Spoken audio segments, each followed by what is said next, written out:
Howdy soldiers. Part of me, because I'm wearing mesh and like a cool sports bra with like a weird back and like my hair up like this, feeling very like fall athleisure fashion, but I'm also feeling a little bit like I should be the girl in an 80s workout video. Like, hi, I'm Stacy, and today we're gonna go over how to grapevine! So leave your comments down below if I look like fall fashion or if I look like 80s workout girl. But regardless, today I am going to rein back all that 80s enthusiasm and put it towards something else, and that is talking about all of my favorite books of this fall. This fall may have had one of the best runs for book releases. I am very impressed with the lineup that I have today, and I had to cut out so many, and we'll see what even makes it into the final video.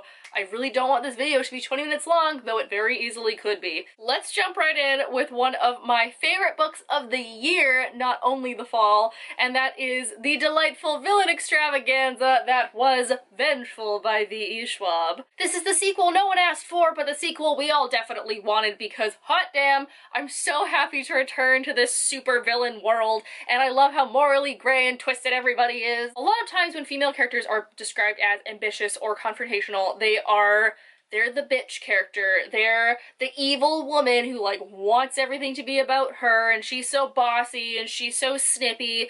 But in here we literally have an evil woman who's unapologetically taking control, and she's just like, I got the power to ruin people and I'm tired of people not taking me seriously, so like, get on your knees and we'll see what happens. Introduced to new characters that fit into this world so nicely, and I can't wait to see what else happens in this villain universe because I really want it. I want all of it. And another beautiful, beautiful, beautiful sequel was Muse of Nightmares by Lady Taylor. Oh, well, that's throwing my light off, so we're just gonna keep this at a very harsh angle. I would say that Strange the Dreamer is my favorite book. The way that it's written is just so incredibly beautiful. There's gods and monsters and magic and lost worlds, and that's exactly what I love to read.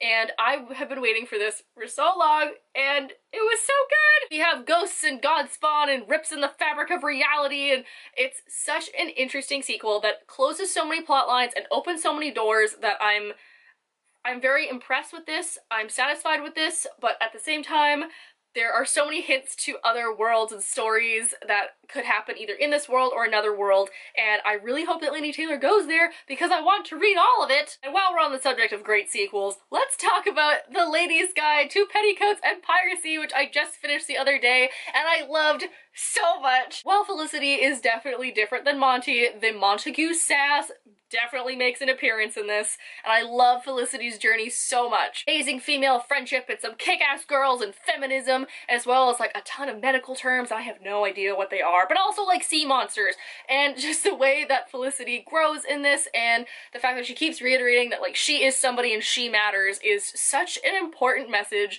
The LGBTQ representation in this was so well done. I absolutely love all of these characters, and I wish we could have spent even more time with them. So I hope that these characters make a reappearance in whatever new guide Mackenzie Lee is writing now. Alright, on to something that is not a sequel, but I equally enjoyed, and that is the legendary retelling of a gender-swapped Beowulf, which is one of my favorite pieces of old literature, and probably also the first one that you learn in like every lit class. But that is Boneless Mercies by April Genevieve Ticholke. In April's version, we have a band of mercies, which are females that do mercy killings in their territory, and suddenly they hear of a monster in the north that is terrorizing villages, and they decide that it is their time for glory, no more skulking in the shadows.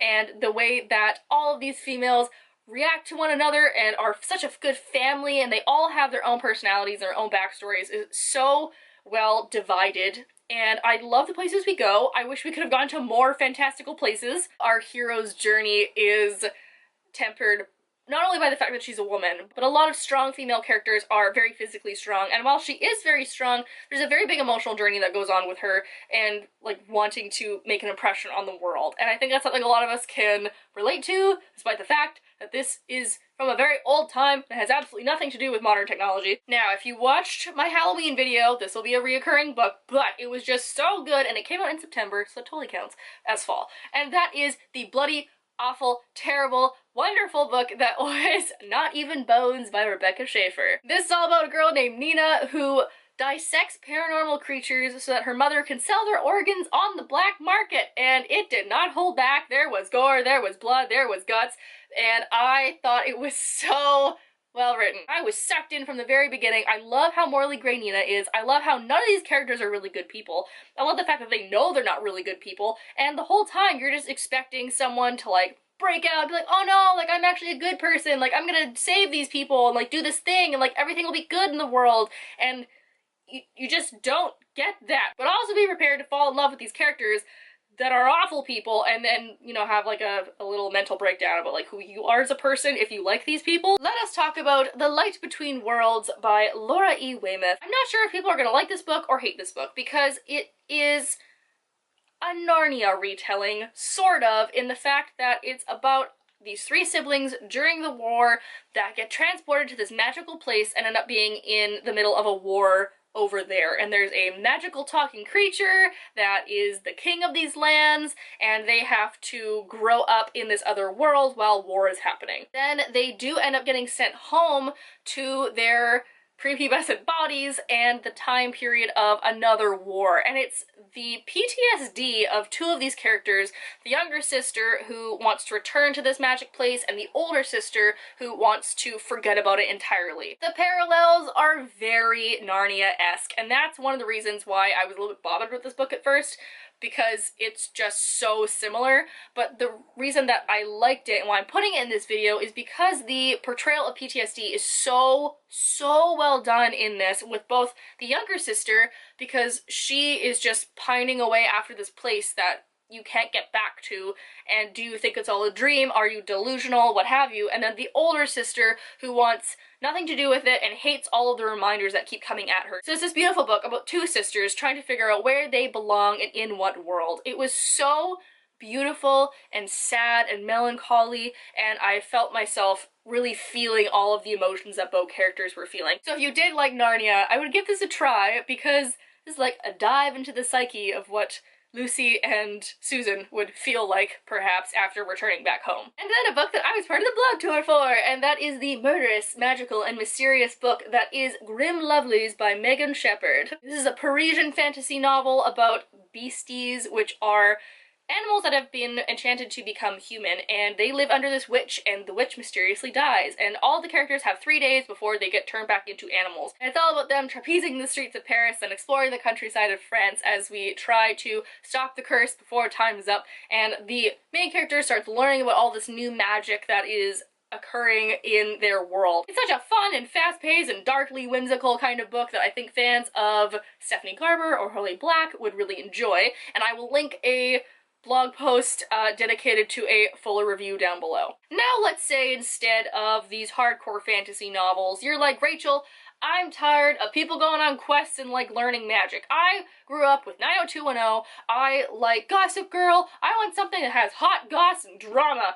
Well, I still have that book for you, because I'm going to recommend Rule by Ellen Goodlett. Pitched as Three Dark Crowns meets Pretty Little Liars, this book was so compelling, and it is about 3 girls who all find out that they are heirs to the throne and are brought to the kingdom to duke it out. I love the female companionship in this because they're pitted against each other pretty fast, so they don't really have a chance to become friends, but there's also this mystery going on of intrigue and murder, and oh my god, we need to find out what's happening. So their willingness to band together and solve this, despite the fact they don't really like each other, was kind of a nice twist to read. And after reading this, I still have no idea who the person behind it all is, and I'm very frustrated. So if y'all want to read this, and then leave down below, and then we can have a chat about it and maybe figure something out, because it's driving me crazy. And lastly, let's talk about a fairy tale retelling of a story that is not very well known, but is one of my favorites, and that is The Wild Swans, because Anna Marie McLemore wrote Blanca and Roja, which is a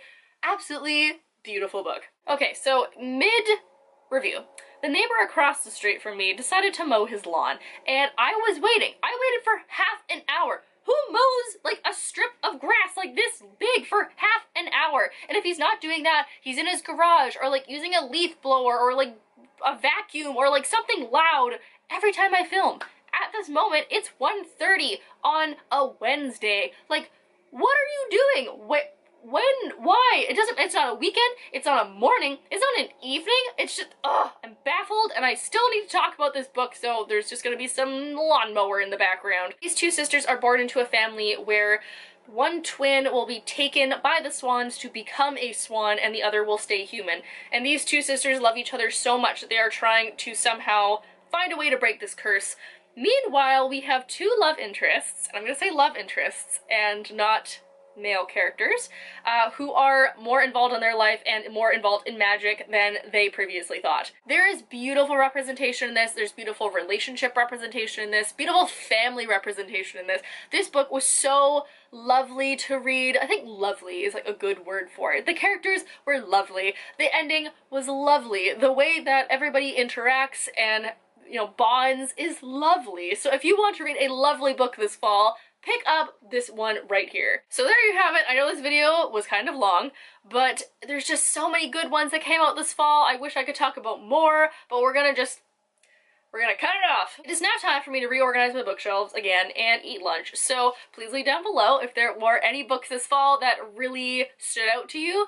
And I am making an entire video surrounding Kingdom of Ash, and that's why it is not in this video. I hope you guys are having a nice day wherever you are, and I will see you all next week, hopefully without a lawnmower in the background.